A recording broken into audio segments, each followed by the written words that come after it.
হুদা মানে সুপথের সন্ধানকারী, হুদা মানে হাদি আই আল হাদি, অর্থাৎ হেদায়েত দানকারী। কোরআন মানুষকে সত্য সঠিক পথের কি দেয়? সন্ধান দেয়। কারণ আমাদেরকে আল্লাহ সুবহানাহু ওয়া তাআলা সৃষ্টি করেছেন মানুষ হিসেবে। আমরা হলাম আশরাফুল মাখলুকাত, সৃষ্টির সেরা জীব, ঠিক কিনা বলেন? মানুষ হিসেবে আমরা সৃষ্টির সেরা জীব, আর উম্মত হিসেবে আমরা সৃষ্টির সেরা উম্মাহ।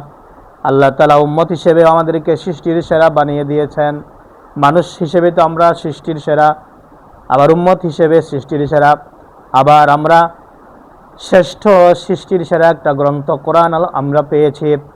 এই কোরআন এমন একটি কিতাব, এই কোরআন এমন একটি গ্রন্থ, যেই গ্রন্থ পড়লে সওয়াব হয়। দুনিয়ার আর কোনো গ্রন্থ পড়লে সওয়াব হয় না, ঠিক কিনা বলেন? তাওরাত যদি কেউ একটা হরফ পড়ে 10টা সওয়াব হবে না। ইনজিল যদি কেউ একটা হরফ পড়ে 10টা সওয়াব তার আমলনামায় দেওয়া হবে না। জাবুর কিতাব যদি কেউ তিলাওয়াত করে তার আমলনামার মধ্যে একটা সওয়াব দেওয়া হবে না। ত্রিপিটক, জিন্দাবেস্তা, মানব রচিত আরও যত আসমানি কিতাব রয়েছে ওগুলোর মধ্যে পরিবর্তন হয়ে গেছে। তাওরাত, জাবুর, ইনজিল, আসমানি এই সমস্ত কিতাবের মধ্যে পরিবর্তন হয়ে গিয়েছে। এগুলো তার নিজস্ব গঠনে এখন আর বিদ্যমান নেই। যেভাবে নাজিল হয়েছিল ওইভাবে এখন বিদ্যমান নেই। এগুলোর মধ্যে কি হয়ে গেছে? পরিবর্তন হয়ে গেছে, অনেক পরিবর্তন হয়ে গেছে।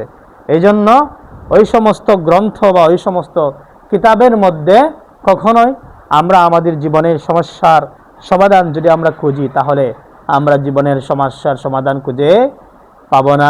সমাধান যদি পেতে হয় কোরআনের মধ্যে পাবো, ঠিক কিনা?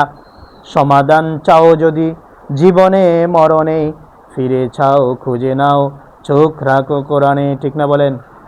এজন্য কোরআনুল কারীম আল্লাহ তাআলা মানুষকে সুপথের সন্ধান দেওয়ার জন্য, হেদায়েতের পথ, আলোকবর্তিকার দিকে, অন্ধকার থেকে আলোর দিকে নিয়ে আসার জন্য, মানে জাহান্নামের পথ থেকে জান্নাতের পথে নিয়ে আসার জন্য আল্লাহ রাব্বুল আলামিন আমাদেরকে দয়া পরবশই কিতাব দান করেছেন। এই কিতাব পড়লেও সওয়াব, একটা হরফ পড়লে আল্লাহ তাআলা 10টা সওয়াব দান করবেন। হযরত সাঈদ ইবনুল মুসাইয়্যিব রাহমাতুল্লাহি আলাইহি একজন বিখ্যাত তাবেঈ ছিলেন। হযরত সাঈদ ইবনে মুসাইয়্যিব রাহমাতুল্লাহি আলাইহি থেকে বর্ণনা তাফসীর ইবনে কাসিরের মধ্যে এসেছে। আনাস ইবনে মালিক থেকে উনি বর্ণনা করেন, আল্লাহর নবী বলেন, তোমাদের কোরআনের মধ্যে এমন একটি সূরা আল্লাহ দিয়েছেন।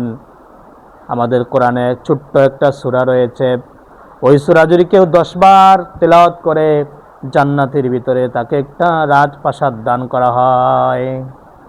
কেউ যদি 20 বার তেলাওয়াত করে, আল্লাহ রাব্বুল আলামিনের রাসূল বলেছেন, ওয়ামান করাআহা, কেউ যদি 20 মাররাতান 20 বার ওই সূরাটা তেলাওয়াত করে, তাহলে তার আমলনামার মধ্যে কিসরান ফিল জান্নাহ, বুনিয়া লাহু কিসরান ফিল জান্নাহ, জান্নাতুল ফেরদাউসের ভিতরে আল্লাহ রাব্বুল আলামিন ওই ব্যক্তির জন্য 2টা রাজপ্রাসাদ তৈরি করে দেয়। সুবহানাল্লাহ বলবেন না? আল্লাহ রাসূল বলেন, ওয়ামান করাআহা 30 মাররাতান, যদি কোনো মানুষ 3 বার পড়ে, ওই সূরাটা যদি 3 বার তিলাওয়াত করে, তাহলে বুনিয়া লাহু কিসরানে সালাসু কিসারুন ফিল জান্নাহ, 3 বার যদি তিলাওয়াত করে, 3 বার যদি আবৃত্তি করে, পাঠ করে, তাহলে জান্নাতুল ফেরদাউসের ভিতরে আল্লাহ রাব্বুল আলামিন তার জন্য 3টা রাজপ্রাসাদ দান করে দেয়, 3টা রাজপ্রাসাদ তৈরি করে দেয়। ওই সূরাটির নাম হলো সূরাতুল ইখলাস। আল্লাহু আকবার বলেন। এজন্য আল্লাহ তাআলা, ইখলাস মানে একনিষ্ঠতা, ইখলাস মানে হচ্ছে একনিষ্ঠ হয়ে আল্লাহর ইবাদত করা। ইখলাস মানে হলো একনিষ্ঠভাবে আল্লাহ তাআলাকে ডাকা। আল্লাহ তাআলা সূরা জুমারের মধ্যে বলেন, ফা'বুদিল্লাহা মুখলিসাল লাহুদ্দিন, আলা লিল্লাহিদ্দীনুল খালিস, আলা লিল্লাহিদ্দীনুল খালিস ফা'বুদিল্লাহা মুখলিসাল লাহুদ্দিন। জেনে রেখো তোমরা আল্লাহর জন্য একনিষ্ঠভাবে তোমরা ইবাদত করো, কারণ ইসলাম, দ্বীন ইসলাম হলো একমাত্র আল্লাহর জন্য। দ্বীন ইসলাম একমাত্র কার জন্য? আল্লাহ তাআলার জন্য। ইন্নাদ-দীনা ইনদাল্লাহিল ইসলাম, নিশ্চয় আল্লাহ তাআলার কাছে মনোনীত জীবন ব্যবস্থা, মনোনীত ধর্ম শুধুমাত্র ইসলাম। ইসলাম ছাড়া অন্য কিছু আল্লাহর কাছে মনোনীত ধর্ম নয়। وَمَن يَبْتَغِ غَيْرَ الْإِسْلَامِ دِينًا فَلَن يُقْبَلَ مِنْهُ। আল্লাহ তাআলা বলেন, যারা ইসলাম ধর্ম ছাড়া, ইসলামী আইন ছাড়া, ইসলামী আদর্শ ছাড়া অন্য কোনো আদর্শ গ্রহণ করবে, আল্লাহ তাআলা বলছেন ফালান ইউকবালা মিনহু, তার কাছ থেকে কোনো আমল গ্রহণ করা হবে না। ওই ব্যক্তির নামাজ, রোজা, হজ, যাকাত, তাসবিহ, তাহলিল কোনো কিছু আল্লাহ কবুল করবেন না, কারণ সে ইসলামকে রিজেক্ট করে দিয়া অন্য জীবন ব্যবস্থাকে অ্যাকসেপ্ট করে নিয়েছে। ইসলামকে পরিত্যাগ করে সে তার দিনের জন্য, তার জীবনের জন্য সঠিক গাইডলাইন হিসেবে অন্য কোনো জীবন ব্যবস্থাকে বেছে নিয়েছে।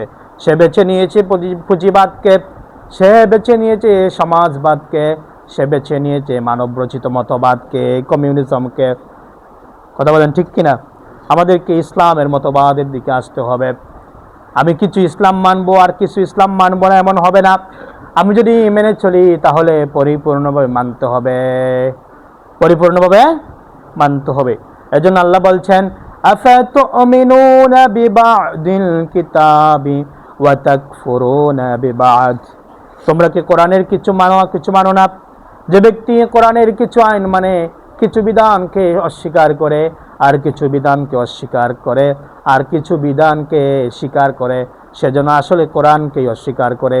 কিছু মানলাম, কিছু ছাড়লাম, এর মানে আমি বোঝাতে চাই যেই বস্তু, যেই আইন আমি মেনেছি, যে বিধান আমি মেনে নিয়েছি, যেই শরীয়ত আমি মেনে নিয়েছি, শরীয়তের যেই বিধান আমি মেনে নিয়েছি সেটা নির্ভুল, সেটা সঠিক।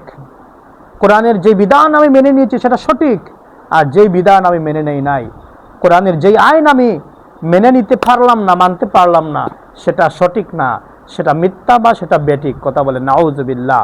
কোরআনের কোনো আইন কি বেঠিক হতে পারে? তাহলে যেটা মানি ওইটা সঠিক, যেটা মানি না ওইটা বেঠিক। যদি কিছু মানি আর কিছু না মানি তাহলে ওইটাই বোঝানো হয়।